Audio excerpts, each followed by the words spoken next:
અને સીએનબીસી બજારની ખાસ રજૂઆત બજેટ કાઉન્ટડાઉનમાં આપનું સ્વાગત છે. હું છું પ્રીતિ દલાલ. 2024ના બજેટની સમય જેમ જેમ નજીક આવી રહ્યો છે ત્યારે માર્કેટમાં વોલેટિલિટી તો છે જ, પણ હવે બજારને કોઈક બોનસની જરૂરિયાત છે. તે વિશે આજે આપણે વાતચીત કરીશું. આજના આપણા ગેસ્ટ એએસકે હેજ સોલ્યુશનના વૈભવ સંઘવી છે. વૈભવભાઈ, ઘણું સ્વાગત છે આપનું. અને દિલ માંગે મોર, આપણે એટલા બધા બજેટ સિવાય પણ ઘણું બધું આપણે આવતા જોયા છે રિફોર્મ્સ, પણ અત્યારના બિકોઝ માર્કેટની એટલી બધી વોલેટિલિટી છે, અનસર્ટનિટી છે, 2025માં રિટર્ન્સ મળ્યા નથી, એટલે હવે આપણે જે નેક્સ્ટ આપણે ધ્યાન રાખી રહ્યા છીએ ઓફકોર્સ થર્ડ ક્વાર્ટરના નંબર્સ, પણ મેઇન ઇવેન્ટ બજેટ પર. કઈ રીતના આ વખતનું બજેટ તમને લાગે છે? કઈ એક ફ્યુઅલ ભરી શકે છે માર્કેટમાં? શું તમને લાગે છે કે કોઈ એક બ્રીધિંગ સ્પેસ માર્કેટને આપી શકે છે કે પુશ આપી શકે છે આગળ વધવા માટે? પ્રીતિ, આઈ થિંક જે હિસાબથી માર્કેટનું કન્ડિશન છે કરન્ટલી, ખાસ કરીને તમે જોશો કે આપણા ફંડામેન્ટલ્સ ઓવર લાસ્ટ 1 year ઘણું ઇમ્પ્રુવમેન્ટ આવ્યું છે.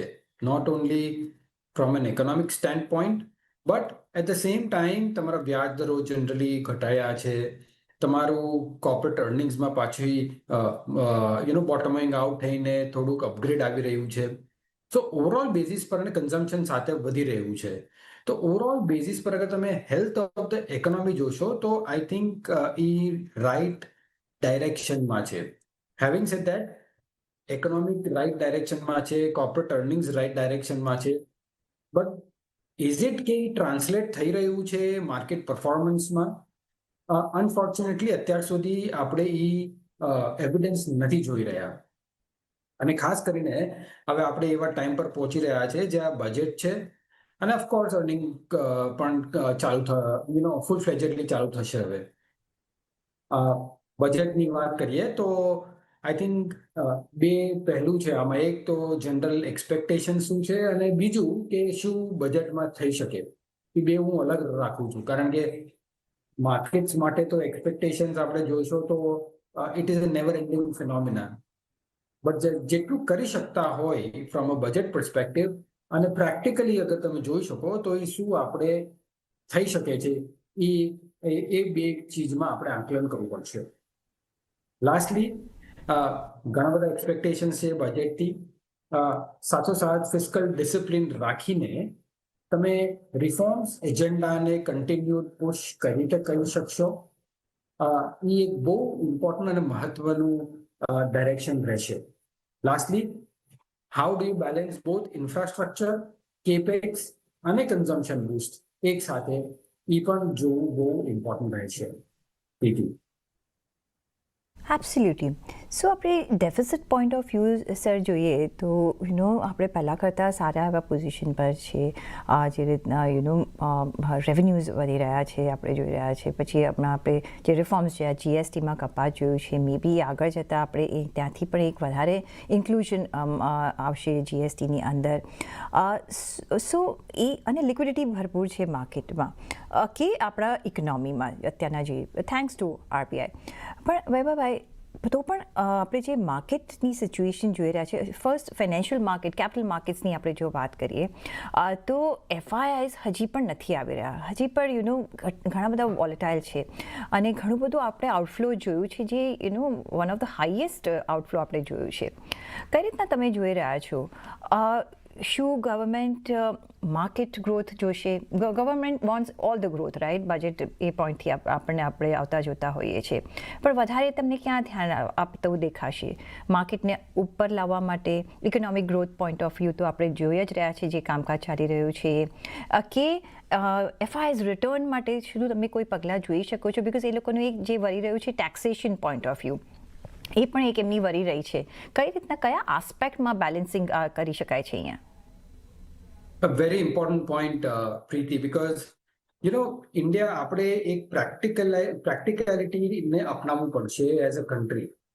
આપણને ઓવરઓલ બેઝિસ ઉપર કેપિટલની સારી એવી આવશ્યકતા છે, અને સાથે સાથે ડોમેસ્ટિક તો છે જ, બટ ઇનફેક્ટ જે હિસાબના આપણા ગ્રોથ એસ્પિરેશન્સ છે, અને આપણે એમ કહીએ છીએ કે 2047 સુધી આપણે ડેવલપ કન્ટ્રી બનવું છે, તો the amount of capital investment જે આપણને જોશે એ ખાલી ડોમેસ્ટિક કેપિટલથી સફાઈ નથી થવાનું.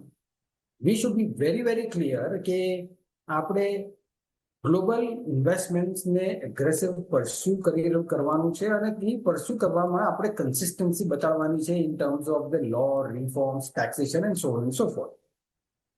હવે આપણે જ્યારે એઝ અ ગ્લોબલ ઇન્વેસ્ટરની વાત કરીએ, બીકોઝ આ ક્વેશ્ચન તમે એડ્રેસ નહીં કરી શકશો જ્યાં સુધી આપણે પોતાને ગ્લોબલ ઇન્વેસ્ટર્સના શૂઝમાં નહીં મૂકીએ ત્યાં સુધી.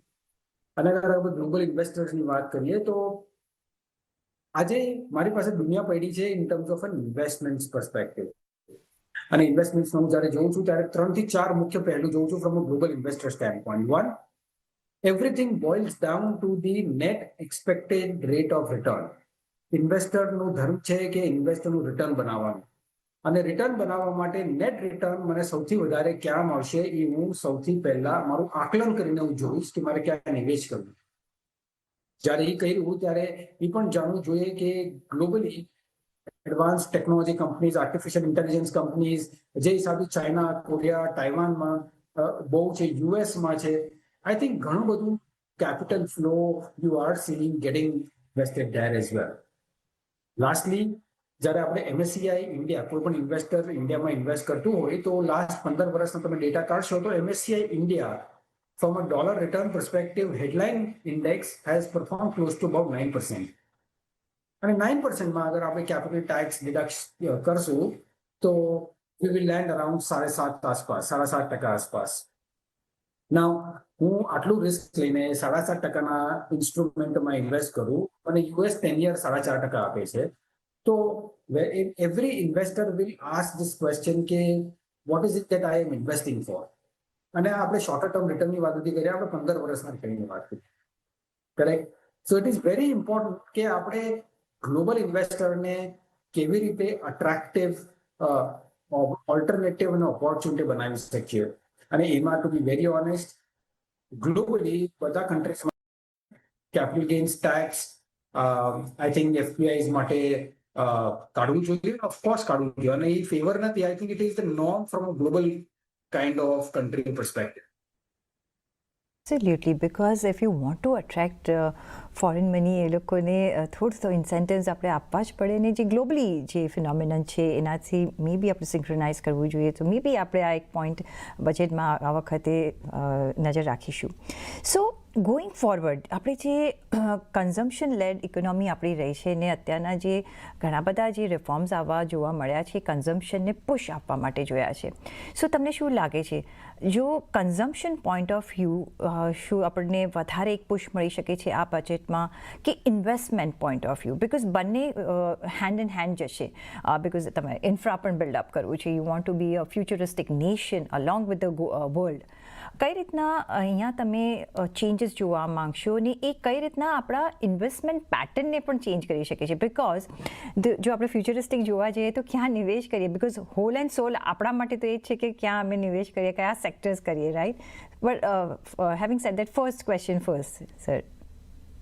So, Preeti, I think it's a very delicate balance between managing fiscal deficit and at the same time, right areasમાં મની ઇન્વેસ્ટ કરવાનું અને પુશ કરવાનું. હવે જેમ આપણે જોયું 2014 પછી, I think for first 10 years of this government, I think આપણે સારું એવું ફોકસ જોયું હતું ઓન ધ ઇન્વેસ્ટમેન્ટ સાઇડ.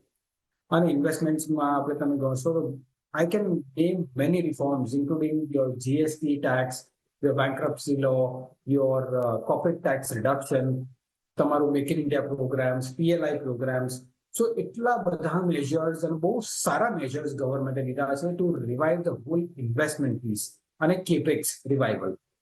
આપણે એની અસર થોડી જોઈ રહ્યા છે અને ઘણા વખત પછી હમણાં આપણે જોઈ રહ્યા છે કે થોડું some signs of private capex આપણે initially we are witnessing. Secondly, આને કન્ટિન્યુ કરવું જોઈએ. Of course we should continue. અને બીજું કે from a consumption standpoint આપણે GST રેટ ઘટાડ્યા અને ઇન્કમ ટેક્સ રેટ ઘટાડ્યા. Correct? I think that is something we should continue with that stability into the taxation regime. So all in all, I think બે એરિયામાં તમે જોશો તો government will have their focus.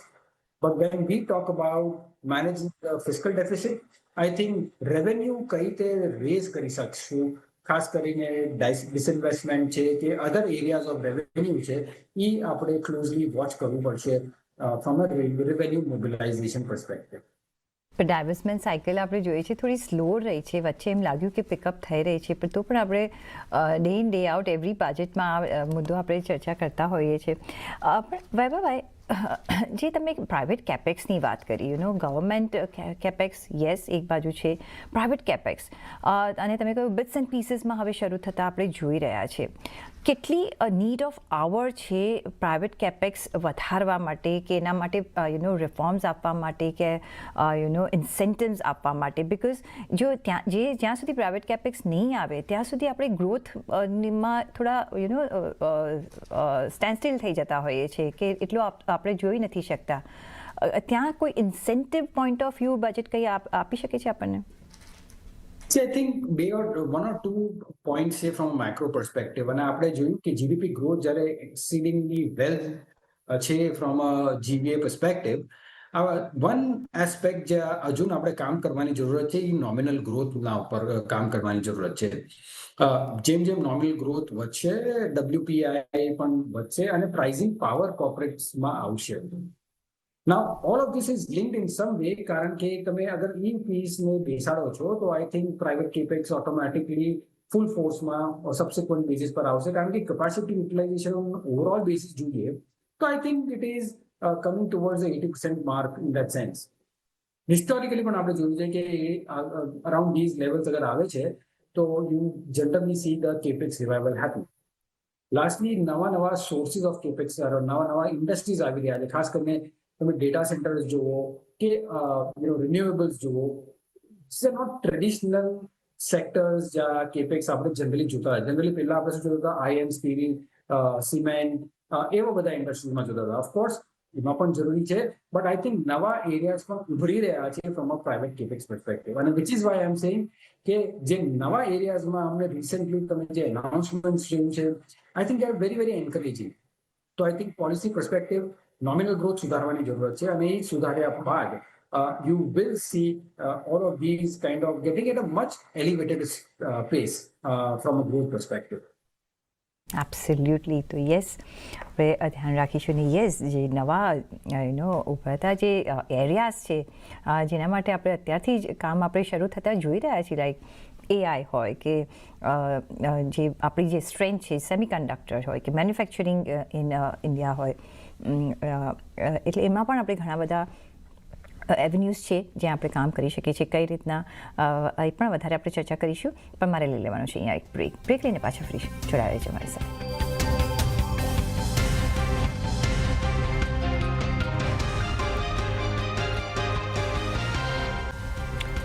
Budget આઉટલુકમાં ફરી એક વખત આપનું સ્વાગત છે, અને આપણે વાતચીત કરી રહ્યા છીએ ASK હેડ સોલ્યુશન્સના વૈભવ સંઘવી સાથે. વૈભવભાઈ, જે રીતના AI is the upcoming thing which is, આપણે થોડા વર્લ્ડથી વી આર લિટલ બિહાઇન્ડ, પણ હવે મોટું ઇન્વેસ્ટમેન્ટ પણ હવે અહીંયા બધા કમિટ કરી રહ્યા છે. એક ઇકોસિસ્ટમ અહીંયા હવે બિલ્ડઅપ થવાની શરૂઆત થશે. બીજો જે એરિયા છે જ્યાં ભારત હવે કોન્સન્ટ્રેટ કરી રહ્યું છે પાછલા ઘણા વખતથી, એ છે મેન્યુફેક્ચરિંગ. અને એમાં સેમિકન્ડક્ટર હોય કે મોબાઈલ આપણે જોઈ રહ્યા છે, કે બીજી બાજુ જો આપણે નજર રાખીએ તો હવે રેર અર્થ પર આપણે આગળ કામકાજ કરી રહ્યા છીએ. તો ઘણા બધા એવા વર્ટિકલ્સ છે. શું તમને લાગે છે કે અહીંયા કોઈ ઇન્સેન્ટિવ, અને પ્લસ અહીંયા PLI, જે PLIનું આપણે એક સક્સેસ જોયો છે, અહીંયા એક્સટેન્ડ થઈ શકે છે કે અહીંયા પ્રોવાઈડ થઈ શકે છે? No, of course, Preeti, I think જે પણ પોલિસીઝ ફ્રોમ મેન્યુફેક્ચરિંગ પર્સપેક્ટિવ થઈ રહી છે, અને મેં ખાલી make in India programme, PLI, corporate tax reduction, અને ઘણું બધું, I think everything has been very constructive અને ઇન ધ રાઇટ ડાયરેક્શન. તમે બીજું એક જોશો કે મોર ઓફ ધ ઇન્ડસ્ટ્રીઝમાં વેલ્યુ એડ, ટેકનોલોજીકલ એડવાન્સમેન્ટ અને import substitution from a self reliant perspective. As an India, as a country, જે પોતે આપણે સેલ્ફ રિલાયન્ટ રહેવું પડશે ઘણી બધી ચીજોમાં, તમે સ્ટ્રેટેજિક એંગલથી જોશો તો I think you will find કે ક્યાં ગવર્મેન્ટનું ફોકસ આવી રહ્યું છે. લાસ્ટલી AMS સ્પેસ ગણો કે સેમિકન્ડક્ટર સ્પેસ પર ગણો, રિન્યુએબલ્સ ગણો, I think lot of things are happening. ઘણું ડેવલપમેન્ટ થઈ રહ્યું છે. ઓફકોર્સ એનું ટ્રાન્સલેશન ઇન્ટુ રિટર્ન્સ અને market returns that's a little gap.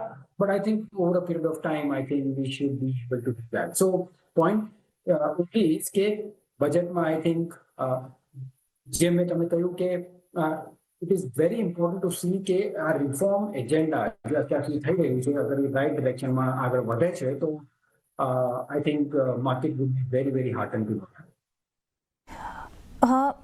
Agriculture which is our core અહીંયા જે આપણે કામ કરતા હોઈએ છીએ we have strength in this MSMEs we have strength in this કઈ રીતના તમે જોઈ રહ્યા છો અહીંયા કઈ રીતના પુશ આપણે આવતા જોઈ શકીએ છીએ એના લીધે રૂરલ ઇકોનોમીમાં પણ એક ફરક પડી શકે છે અને આ એક ઓલવેઝ સેન્ટર ઓફ અટ્રેક્શન રહ્યું છે કે અહીંયા આપણે ઘણું બધું કામ કરતા જોયું છે આ વખતે કંઈક જોવા માંગશો તમે અહીંયા? So of course I think pretty agriculture while as a percentage of the GDP તો ઓછું છે but from an employment perspective it makes a very very important contribution. Now તમે એગ્રીકલ્ચર બાય ઇટસેલ્ફ જોશો તો આપણે અગર ગવર્મેન્ટની પોલિસી ફ્રેમવર્ક જોઈએ તો for the last many years I think value add services ઉપર ઘણું ફોકસ રહ્યું છે. Of course improvement in yield તો છે જ from a agriculture produce perspective પણ આગળ જઈને વેલ્યુ એડ પ્રોડક્ટ્સ બનાવવા ફૂડ પ્રોસેસિંગમાં લોજિસ્ટિક્સમાં જે હિસાબથી એન્કરેજમેન્ટ થઈ રહ્યું છે I think that has been pretty commendable. In my view એગ્રીકલ્ચરમાં હજુ એક મોટો વેરિયેબલ બધાને જ ખબર છે મોન્સૂન્સ છે. લાસ્ટ ઘણા વર્ષથી મોન્સૂન્સ બહુ ફેવર કરી રહ્યું છે અને આપણે એનું સારું પરિણામ પણ જોયું છે. માય સેન્સ ઇઝ બેસિકલી અગર મોન્સૂન્સ કન્ટિન્યુડ રહે છે તો જે હિસાબની ગવર્મેન્ટ પોલિસી છે in terms of tax rebates in terms of pushing rural growth અમને લાગે છે કે આ એક સ્પેસ છે જ્યાં આપણે કન્ટિન્યુડ પ્રોગ્રેસ જોયા રાખશું. Looking at all the possibilities અને કઈ રીતના તમે અત્યારના નિવેશ કરી રહ્યા છો like what are the investors point of view areas કે તમે અત્યારના કોન્સન્ટ્રેટ કરી શકો budget not budget point of view but જે રીતના આપણે એક્સપેક્ટેશન રાખી રહ્યા છે ને ક્યાં તમને નિવેશ આપણે જો કરવું હોય તો ક્યાં કરશો? See, I think from a fund perspective, because we are a long short fund, અમારી પાસે લિબર્ટી છે અમે સેમાં લોંગ જઈએ અને અંડર પરફોર્મન્સ પણ બતાવી શકીએ from a fund perspective in terms of our positions. અમને લાગે છે કે over a medium term perspective, I think banks are likely to do very well. તમે લાસ્ટ મહિનાનું ક્રેડિટ ગ્રોથ જોયું હશે બહુ એન્કરેજિંગ થયું છે. અમને લાગે છે કે I think net interest margins એકાદ ક્વાર્ટરમાં I think should bottom out અને બીકોઝ ઓફ ક્રેડિટ ગ્રોથ અને ઇમ્પ્રુવડ એફિશિયન્સીઝ અહીંયાથી profit numbers especially from a banks perspective I think 14 થી 15% જેટલો થવું જોઈએ from a next year perspective. If those numbers come about તો આ એક સ્પેસ છે જ્યાં તમે થોડી અમારું બુલિશ છે. સાથે સાથે કન્ઝમ્પશન હું ઘણા વખતે કહી રહ્યો છું કે કન્ઝ્યુમર ડિસ્ક્રેશનરી ઓટોઝ અમને લાગે છે કે કન્ટિન્યુડ મોમેન્ટમ રહેશે. સો યુ વિલ ફાઇન્ડ કે આમાં અર્નિંગ્સ પણ તમારું બોયન્ટ રહી શકે છે going forward. Lastly from a thematic perspective અમને CDMO કંપનીઝ ગમે છે અમને ડેટા સેન્ટર રિલેટેડ કંપનીઝ ગમે છે. So the whole value chain or supply chain of data centers from a longer term perspective એક મોટી ઓપોર્ચ્યુનિટી દેખાઈ રહી છે. સો વૈભવભાઈ વેન યુ સી તમે જ્યારે બજેટ જોશો તમે ક્યાં કોન્સન્ટ્રેટ કરશો કે yes this has come now market is ready કે or investment opportunities are opening or economic growth હવે આપણે જે ટ્રેજેક્ટરીમાં આપણે જઈ રહ્યા છે એ જશે તમે કયા એવા પોઈન્ટર્સ પર ધ્યાન રાખશો?